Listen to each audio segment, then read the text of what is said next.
जय गुरु जी, शुक्राना गुरु जी। दोस्तों, ये है आपका अपना प्रिय डॉक्टर आदि कश्यप, मुंबई चा मानुस, और आपके लिए लेकर आया आपका मनपसंद प्रोग्राम पॉजिटिव कर्मा। दोस्तों, आज है एपिसोड नंबर 1047 और आज हम बात करेंगे दृष्टिकोण की, क्योंकि लोगों का जो नज़रिया होता है उसके बारे में भी बताना ज़रूरी होता है। दोस्तों, कभी भी आप लोगों के दृष्टिकोण को लेकर कभी परेशान मत होइएगा, उससे आप मूल्यांकन मत कीजिएगा अपने आप का। क्योंकि कई बार क्या होता है कि जो लोग आपका मूल्यांकन करते हैं, यानी कि जो आपके बारे में अपनी राय देते हैं, शायद उन लोगों का खुद नहीं पता होता है कि उनका मूल्यांकन क्या होता है। इसलिए अगर हम किसी के दृष्टिकोण को लेकर उसका मूल्यांकन करते हैं तो ये बात सही नहीं है। नज़रिया लोगों का बदल सकता है, और इसी से प्रेरित होकर एक बहुत ही अच्छी कहानी मैं आपको सुनाने वाला हूँ। छोटी कहानी है, मुझे उम्मीद है कि ये कहानी आपको अवश्य पसंद आएगी और आपका दृष्टिकोण भी अवश्य बदल जाएगा। ये मेरा वादा है। मिलता हूँ एक छोटे से ब्रेक के बाद। दोस्तों, सुनाता हूँ ये कहानी जो कि बहुत ही प्रेरणादायक कहानी है और जिसमें आपकी सोच बदलने वाली है, और मुझे उम्मीद है कि आपको ये कहानी पसंद आएगी। एक बार एक पति पत्नी गांव से शहर जाते हैं और वहां किसी किराए के मकान पर रहना शुरू करते हैं।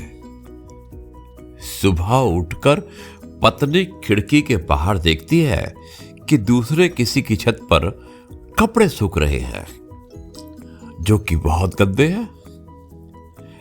पत्नी अपने पति से कहती है, ना जाने कैसे लोग रहते हैं, यहां पर कपड़े भी ठीक से नहीं धोते, और देखो तो कितने पहले हैं। अब पति उसकी बातों पर जरा सा भी ध्यान नहीं देता और सिर्फ सुनकर चुप हो जाता है। अगले दिन पत्नी फिर से जब सुबह नहाकर आ रही होती है तो पत्नी फिर से अपने पति को कहती है कि देखो कैसे लोग हैं, इन्हें कब समझ आएगा। बाहर फिर से कोई मैले कपड़े सूखने दिए हैं, पता नहीं ये लोग कब सुधरेंगे। थोड़े अच्छे से साफ करेंगे तो क्या होगा। और दोस्तों, एक बार फिर से पति अपनी पत्नी की बातों को सुनकर अनसुना कर देता है। इस तरह वहां पर कुछ दिन कपड़े लेकर भला बुरा उसकी पत्नी कहती रहती है। और एक दिन दोनों पति पत्नी नाश्ता साथ में कर रहे होते हैं और तभी पत्नी ने खिड़की की तरफ देखती है। पत्नी चौंक जाती है और कहती है कि वाह जी, इसे बुद्धि कब से आ गई। यानी कि हमारे जो पड़ोसी हैं, इनके अंदर अकल कब से आ गई। आज तो पूरे कपड़े चमक रहे हैं। जरूर किसी ने इनसे कुछ कहा होगा। और दोस्तों, पति कहता है कि नहीं, उन्हें किसी ने कुछ नहीं कहा। पत्नी बड़े आश्चर्य से पूछती है कि तुम्हें कैसे पता। पति कहता है, मैं आज सुबह उठकर जल्दी उठा था तो मैंने देखा कि खिड़की के कांच पर धूल जमी हुई है। मैंने कांच को साफ कर दिया, इसलिए तुम्हें ये कपड़े साफ नजर आ रहे हैं। तो दोस्तों, ये आपका दृष्टिकोण होता है।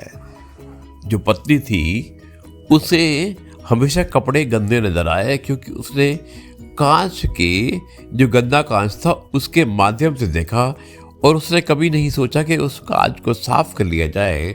जबकि उसका पति, जब उसने देखा कि भाई गंदे कपड़े क्यों नजर आ रहे हैं, तो उसने देखा कि कांच गंदा है और उसने कांच को साफ किया। तो दोस्तों, इसी तरह हमें अपने नज़रिए को बदलना होगा, और अगर हम नज़रिए को बदलते हैं तो दृष्टिकोण अपने आप बदल जाता है और हमें हर चीज़ साफ नज़र आती है। दोस्तों, हमेशा पॉजिटिव सोचिएगा, पॉजिटिव रहिएगा और पॉजिटिवली ग्रो कीजिएगा। यही है मैसेज आपके अपने प्रिय डॉक्टर आदि का। जी हाँ दोस्तों, कैसा लगा ये मूल्यांकन? मुझे उम्मीद है कि आपको ये कहानी अवश्य पसंद आई होगी। इसमें किस तरह से गांव से आए हुए पति और पत्नी एक दूसरे को मूल्यांकित करते हैं, यानी कि किसी की सोच नेगेटिव होती है तो वो हमेशा कपड़ों को धुंधला ही देखता है, गंदा ही देखता है, और किसी की सोच पॉजिटिव होती है तो वो शीशे को साफ करके उसकी सोच को बदल देता है। इसलिए दोस्तों, अपने आप को नहीं, अपनी सोच को बदलिए, आप स्वयं ही बदल जाएंगे। यही मैसेज है आपके अपने प्रिय डॉक्टर आदि का, आदि कश्यप मुंबई से मानुस का। कल आपसे एक बार फिर मुलाकात होगी कुछ नई बातों के साथ। तब तक के लिए कहता हूँ जय गुरु जी, शुक्राना गुरु जी।